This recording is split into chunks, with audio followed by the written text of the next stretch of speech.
ఏరా అంతలా నవ్వుతున్నావు? నాన్న టీచర్ మీద సీరియస్ అయ్యారమ్మా. ఏమైందండి? ఏమైందంట వేటి? పిల్లని కొట్టించింది టీచరు. మీకు ఏ అధికారం ఉందని కొట్టడానికని అడిగాను.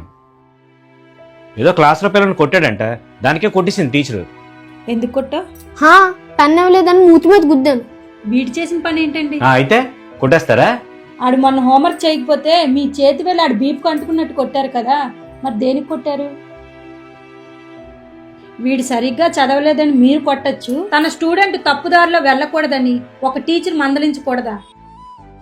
పిల్లల మీద మనం చూపించేది ప్రేమ అయితే వాళ్ళు పిల్లల మీద చూపించేది బాధ్యత అండి. పిల్లల అభివృద్ధిలోకి వస్తే మనం ఎంత ఆనందపడతామో ఆ అభివృద్ధికి కారణం టీచర్లేనండి. వాళ్ళు అలా కఠినంగా ఉంటేనే వీళ్ళు క్రమశిక్షణతో పెరుగుతారు. నేను చాలా పెద్ద పొరపాటు చేశాను. రేపు ఆ టీచర్ని క్షమాపణ అడుగుతాను. టీచర్ని ప్రశ్నించే ముందు మన పిల్లలు ఏం చేశారో అడిగి తెలుసుకోండి. నేను కూడా టీచర్ని సారీ అడుగుతానమ్మా. సరే, ఇంకెప్పుడు కూడా ఎవరిని కొట్టడాలు ఏవి చేయకూడదు. రేపు సారీ చెప్పు టీచర్కి.